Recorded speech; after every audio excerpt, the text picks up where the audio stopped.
en CGN Noticias, Radio y Televisión, en nuestro espacio Frente a Frente, un diálogo con la ciudadanía, programa grabado por el canal de televisión de la Unión Nacional de Periodistas Núcleo del Guayas. Hoy día tenemos la presencia de la doctora Marta Riza, quien vamos a conversar con ella sobre una serie de irregularidades que se está llevando a cabo por parte del señor arquitecto Fernando Naranjo. Lamentablemente es la realidad de lo que está pasando. Le tienen ya grandes pruebas de irregularidades donde es capaz mi candidato presidencial. Doctora, bienvenida. Muchas gracias por la invitación. Para mí es un placer siempre estar aquí con ustedes en este grandioso programa de Frente a Frente. Un abrazo fraterno para todos los que nos saludan. Bueno, doctora, ¿cuáles son esas famosas irregularidades? Porque una de las que yo sé es que él ha estado manoseando el padrón electoral, por ejemplo, y él no puede estar ahí.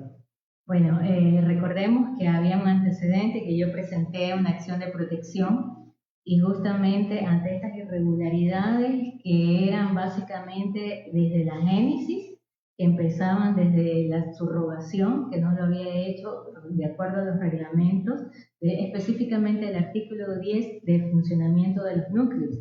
Había subrogado a una persona que no era la que tenía que subrogar de acuerdo a este reglamento, como era su asesor jurídico. Luego se habían aprobado padrones en el cual existían miles de irregularidades que no solo eran los de los fallecidos, sino que había un ingreso más o menos de 370 miembros en el cual no se sabían quiénes eran esos miembros. Incluso el mismo directorio provincial no había aprobado estas carpetas porque fueron aprobados en una época de plena pandemia, que fue justamente el 2020 y 2021. Y hay de verdad que se han encontrado inscripciones hasta de personas de 15, 14 años de edad, donde sus carpetas brillan por la ausencia. Bueno, eso es un trabajo que lo están realizando en este momento, pero déjenme decirle, Carlos, algo. Aquí hay algo muy importante, que como accionante, mis derechos todavía no se están cumpliendo. O sea, a mí no se me ha hecho una reparación integral de la sentencia que era de cumplimiento inmediato. Y no se ha hecho. Y no se ha hecho. ¿En qué sentido? En el sentido de que deberíamos de estar ya en un proceso de elecciones, de que se haya ya depurado un padrón, de que hubiera un directorio el que corresponde como para llevar este proceso de elecciones limpias y transparentes. Entonces no sabemos hasta cuándo vamos a seguir en esta situación, que son irregularidades que van sumando a la actual gestión y dentro del proceso que lleva el actual director. Estamos en el programa Frente a Frente, un diálogo con la ciudadanía que se transmite en la TV y redes sociales de la Unión Nacional de Periodistas Núcleo del Guayas, conversando pues con la doctora Marta Riza sobre la problemática de renovación del directorio de la Casa de la Cultura del Guayas, entendiendo de que hubo una sentencia judicial que suspendía tal acto electoral y que al parecer justamente los elementos que podrían llevar a un proceso eleccionario de carácter transparente y con los actores que deberían estar en el padrón electoral no se está cumpliendo.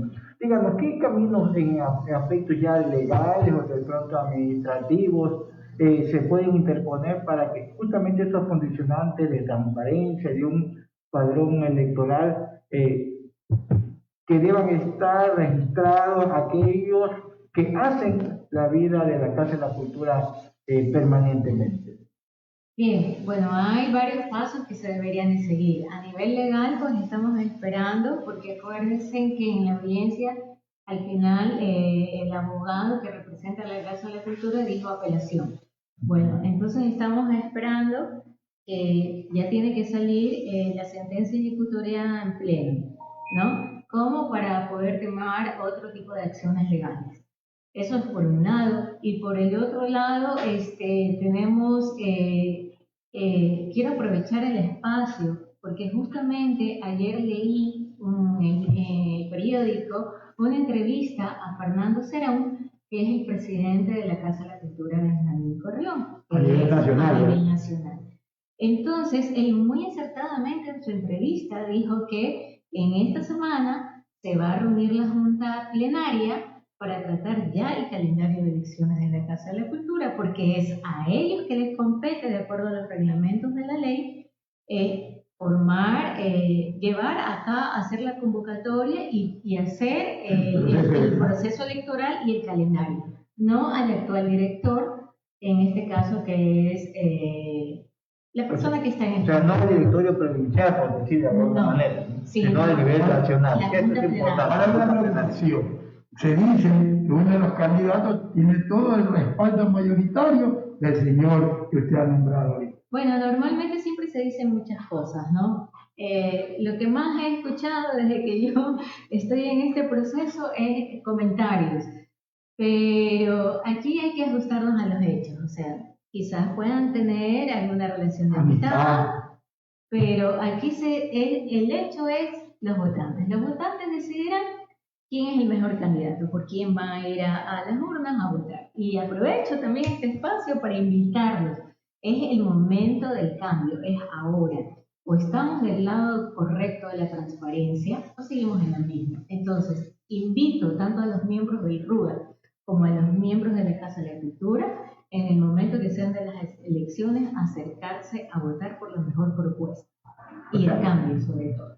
Realmente hay un hecho que no podemos dejar de pasar por alto, resaltar, por ejemplo, que si uno aspira a ser reelecto o a proponerse para una institución, por lo menos debería tener la delicadeza, el criterio ético de encargar a alguien, de acuerdo a las normas, los reglamentos que rijan la institución, para poder participar de manera, ¿no?, directa, pero el hecho de que sigo ejerciendo la dirección, en este caso de la Casa de Cultura, ya un poco pone en cuestión estos valores de ética, de transparencia.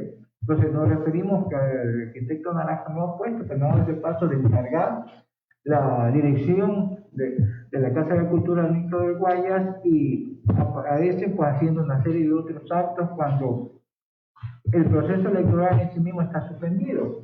Así es, Richard. Hay algo que justamente dentro de la sentencia o la segunda acción de reparación integral es justamente que versa sobre la subrogación.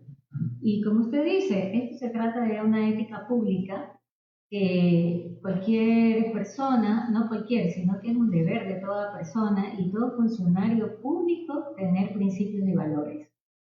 Cosa que no los hemos visto en el momento de que se lleva a cabo unas elecciones, el juez y parte, y todavía más con una serie de irregularidades, por lo cual el juez nos dio la razón plenamente. Ahora, lo que yo veo es que los otros candidatos que participaban han quedado con una venda en la boca y no dicen absolutamente nada. Es algo que nos llama mucho la atención a nosotros.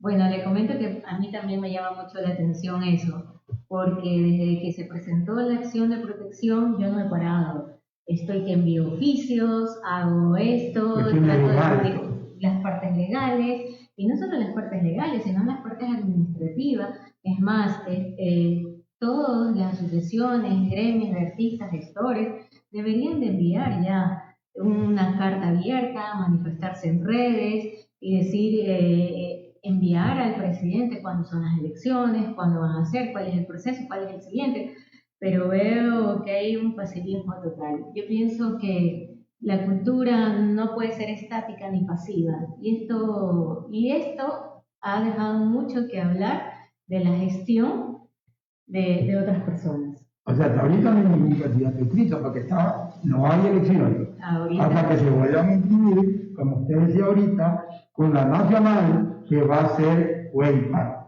Así es, pero no solo se trata de ser candidato, es el mismo hecho de ser, yo por ejemplo no soy candidata, pero soy miembro de una Casa de la Cultura, soy miembro del RUA y soy una persona que está comprometida con el sector y quiere que verdaderamente exista un desarrollo. En este momento está en crisis, la mayor cantidad de artistas y gestores no tienen empleo, no tienen seguridad social, no tienen esperanza alguna, porque no hay una institución los respalde, ya sea a nivel de municipio o a nivel de la Casa de la Cultura, a nivel de provincia.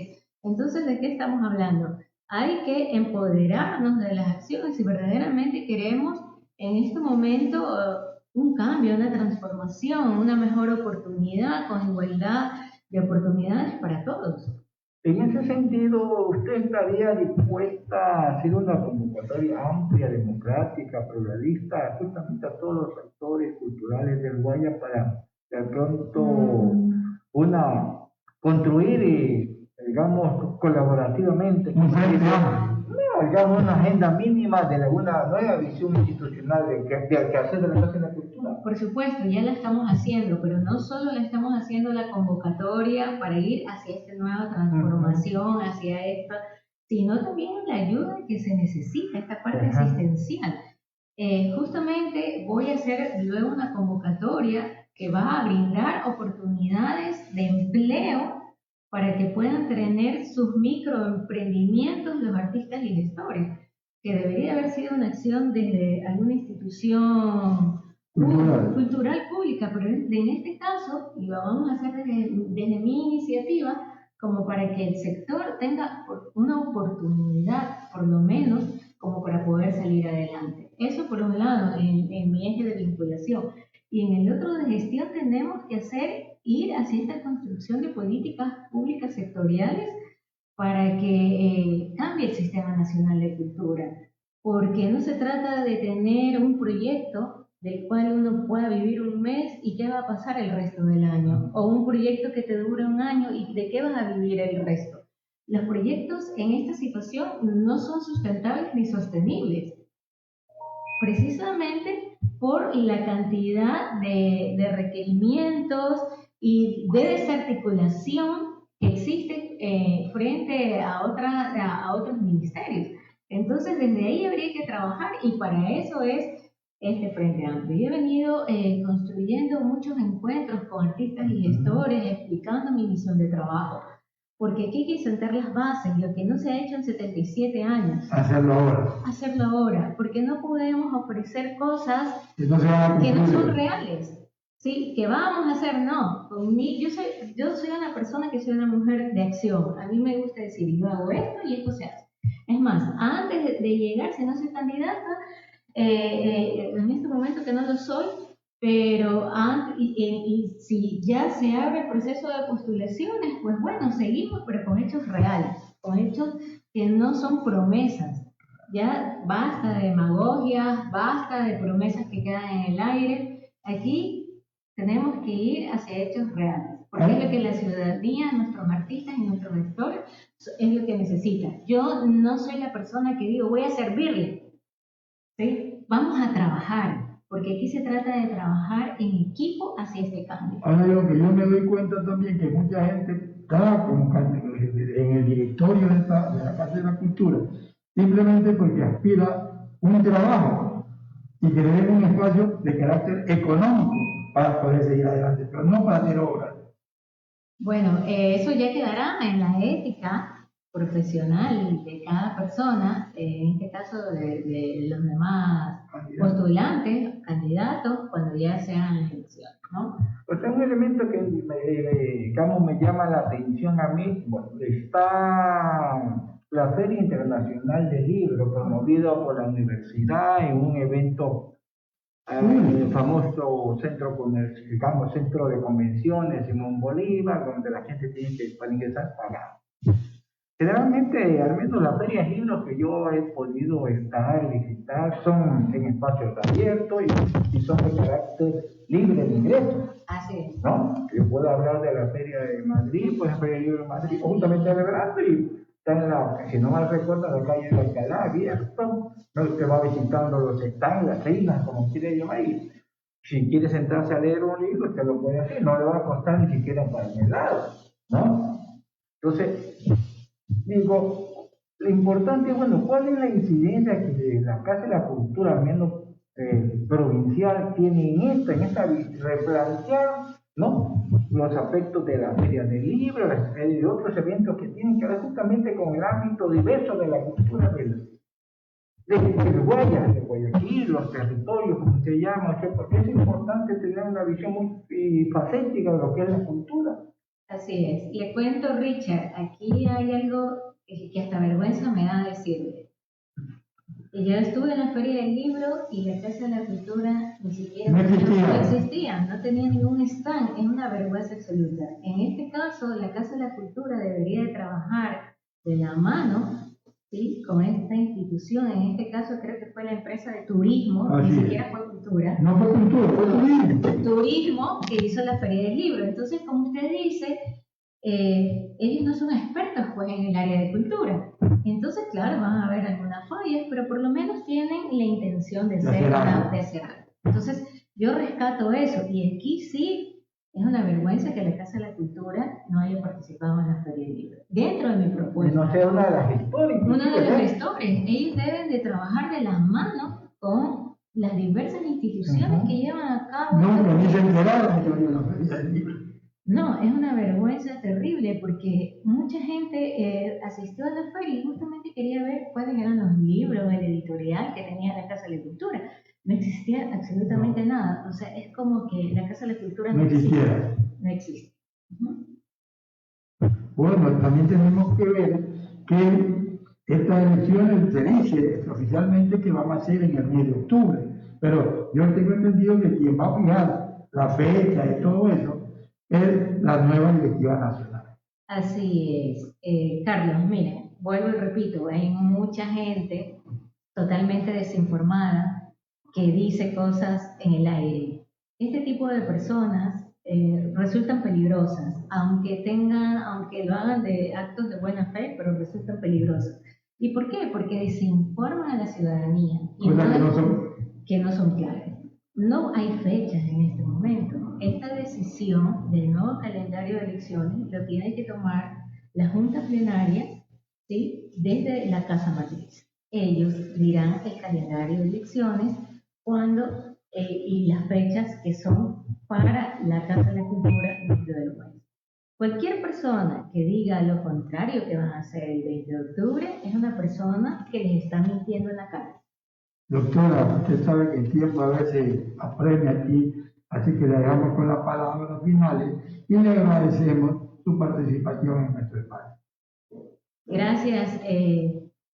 Aprovecho este espacio que es sumamente importante y debemos de ir todos los artistas y gestores, empoderarnos, estar pendientes de lo que pasa, porque es el futuro lo que nos estamos jugando. Debemos ir hacia una nueva cultura de transparencia. Somos una nueva cultura que quiere verdaderamente un desarrollo en el sector, y no solo un desarrollo en el sector, sino mejores oportunidades de empleo, de que el sector cuente con seguridad social y de un asistencialismo en épocas de crisis, sentando las bases de una manera correcta, de una manera sólida, con estudios, y a lo cual nosotros vamos, hacia esta nueva cultura de transparencia que la deben de tener todas las instituciones. Fue la doctora Marta Rizo, precandidata a la Casa de la Cultura Núcleo del Guayas. Y aprovecho para invitarlos también que me puedan seguir en mis redes, puedan seguir siguiendo información, siempre estoy subiendo comentarios, y es muy importante para estar informados de lo que verdaderamente sucede en el sector. Muy amable, doctora, gracias. Ya volvemos en el programa Frente a Frente, un diálogo con la ciudadanía.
Estamos en nuestro espacio frente a frente en un diálogo con la ciudadanía.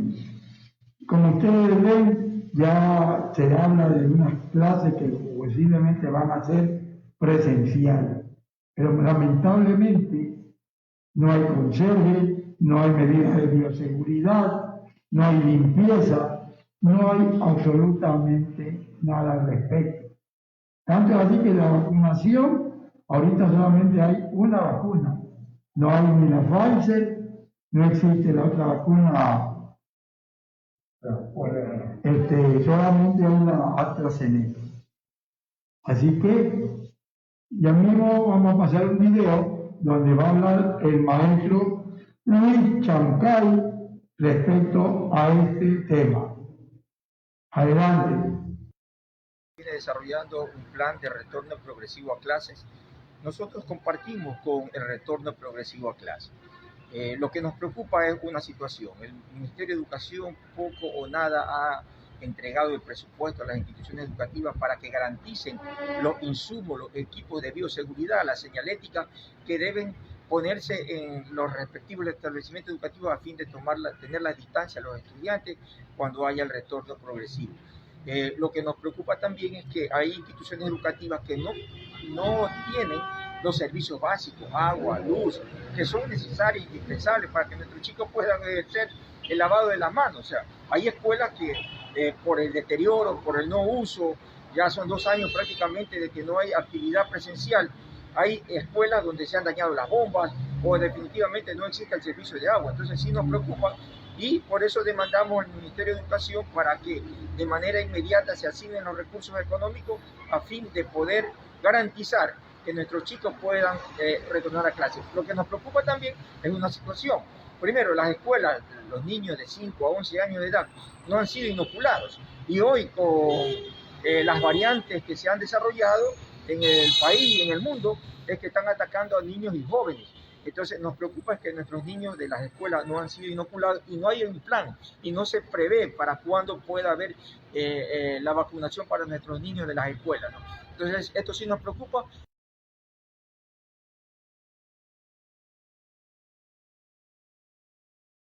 Saben, quien estaba dando declaraciones en estos momentos es el profesor Luis Chancay, quien dice que las escuelas no están listas, que no hay conserje y que esa es la preocupación principal para que los niños vayan a clase, además de la vacunación, aunque ya se ha comenzado a vacunar a los menores de edad actualmente, pero tenemos que ver que no hay los elementos de bioseguridad, que es esencial. Hay escuelas que no cuentan ni siquiera con un conserje para que haga la limpieza. Quiero recordarle a las personas que nos están viendo y escuchando que habían escuelas que servían como vivienda para los venezolanos que habían llegado a nuestro país. Y entonces tenemos que hacer que se desinfecten esas escuelas, porque algunas veces habían venezolanos que habían adquirido el COVID y habían fallecido. Entonces tenemos que tener mucho cuidado. Y la ministra de Educación no señala absolutamente nada al respecto. Lo único que dice que no hay dinero, que no hay plata y que no hay ni siquiera plata para pagar a los maestros que se nos va a reintegrar al magisterio.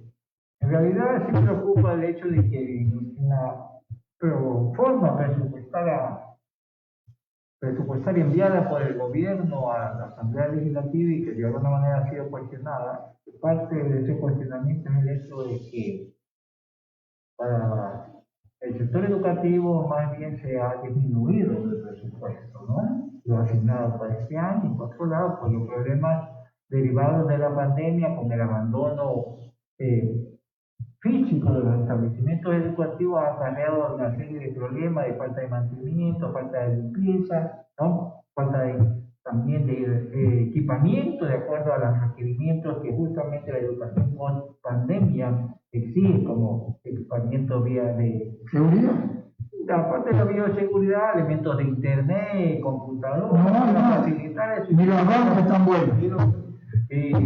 Pues los establecimientos siguen en las mismas condiciones y ahora más bien se quiere recargar sobre los maestros y maestras del sector público, ¿no? La famosa llamada autogestión, que los maestros, maestras, padres de familias, estudiantes se pongan a suplir, ¿no? Al conserje, mantenimiento de limpieza, baño, cortar hasta montes.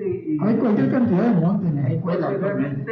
Y no se dice nada de que se requiere un presupuesto especial para modernizar, si quieren, toda la estructura educativa disponible, tanto de las escuelas como los colegios, porque si hay algo que a nivel internacional, particularmente en Latinoamérica, se ha aprendido, ¿no? Producto de esta pandemia, es que justamente ha cuestionado el sistema educativo tal como es, ¿no? Se requieren nuevas competencias, nuevas exigencias profesionales, por un lado, para los maestros y maestras, en términos de manejo de las tecnologías de la información y la comunicación, ¿no? Se requiere también que los estudiantes aprendan a manejar la tecnología, pero para poder hacer eso, se requiere que los establecimientos estén equipados con aquellas, y eso simplemente es una de las grandes falencias que hay.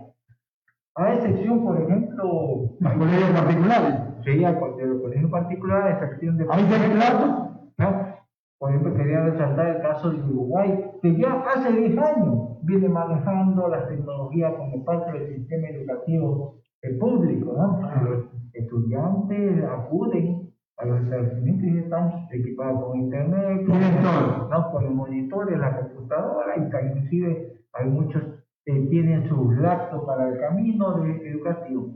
Por acá realmente estamos, sinceramente, en pañales, ¿no? Pensando qué pañal se pone, pero en realidad ya lo ha dicho la UNICEF, la Comisión de las Naciones Unidas para la Protección de la Infancia, de que la situación educativa del país en Ecuador es crítica, ¿no? Casi más de 250.000 estudiantes se desconectaron, ¿no? Es decir, quedaron fuera del sistema educativo, de la oportunidad de estudiar, de la nutrición es crónica en el país. Entonces, se requiere una gran inversión pública con enfoque de derecho, no de caridad, no de piedad, no de filantropía. Derechos, la educación, la salud, la alimentación es un derecho humano sustancial y particularmente para los niños y niñas, los jóvenes de los establecimientos educativos públicos. Ahora no nos olvidemos algo, Richard, que ya en la sierra ya están haciendo clases semipresenciales y ya están encontrándose con estos inconvenientes hasta en colegios particulares, porque no olvidamos que todos los colegios particulares son de élite. Hay colegios que más o menos tienen inconvenientes, pero no tienen gran cantidad de plata el rector del colegio. Entonces no hay, como usted decía, hay que hacer la autogestión.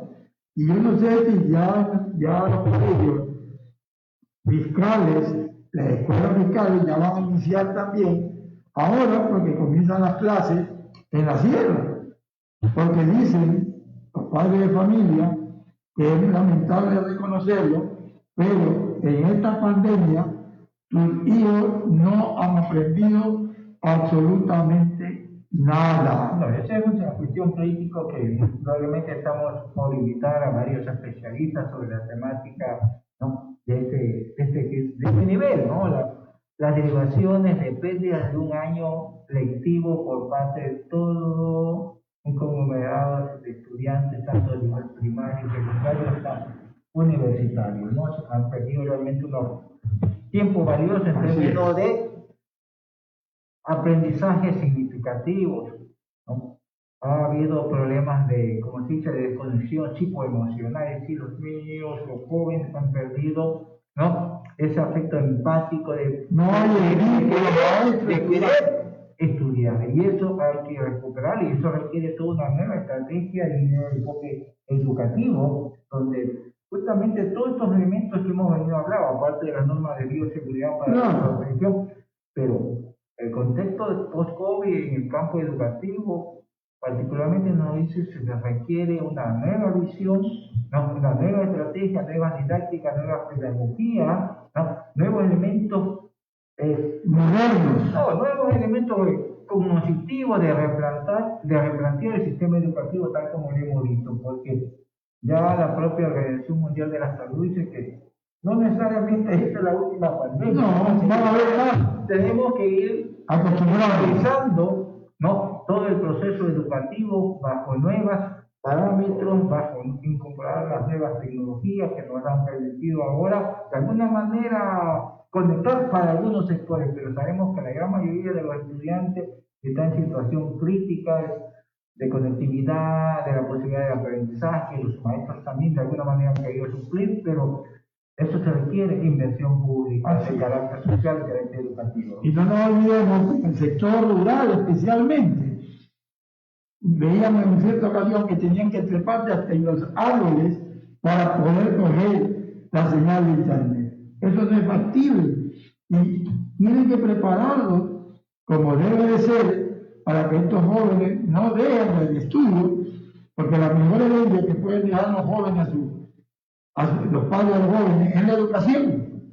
¿Y cómo es posible que el Ministerio de Educación no se preocupe sobre estas actividades? Porque, como decía Richard anteriormente, la escuela, colegios, no cuentan ni siquiera con consejos y no tienen los equipos técnicos necesarios de Internet. Es lamentable. No, se requiere justamente que todos los actores del sector educativo público, particularmente también particular, ¿no? Construyan una nueva visión de lo que es el sistema educativo a nivel nacional, tanto lo que es el sector público como el sector privado. Esa es una de las grandes propuestas que hay, inclusive en la UNESCO. Está planteada en la UNESCO. Viene planteando inclusive ya hace 15 años, pero realmente hemos estado atrasados sobre eso. Estamos como el La cangrejos. pandemia nos puso en picota la urgencia de cómo incorporar, ¿no? Bajo nuevas conceptualizaciones educativas, las tecnologías de la educación, la información, para implementar mejores procesos de enseñanza-aprendizaje para los estudiantes. Estamos en el siglo XXI y resulta que hoy hacemos clic, nos podemos conectar con el mundo, podemos abrir 1000 páginas, pero eso de manera, ¿cómo se incorpora el sistema educativo para dinamizar los procesos de enseñanza? Realmente sigue siendo un desafío y eso tiene que trabajarse por parte del sector público, particularmente para brindar una educación de calidad, acorde a las nuevas competencias y exigencias que requiere la sociedad ecuatoriana en su conjunto y el mundo globalizado y conectado globalmente, como se dice ahora. O sea, ahora estás en el mundo o no estás sencillamente, porque cada segundo te llega un flujo de información. Así es, y hay que saber procesar esa información. Así es parte del pensamiento crítico que hay que desarrollar en nuevas condiciones, en nuevas sistema educativo, ¿no? Hemos llegado a la parte final de nuestra programación del día de hoy. Mañana estaremos en el horario habitual de las 11:30 con mayores invitados e entrevistas. Hasta mañana.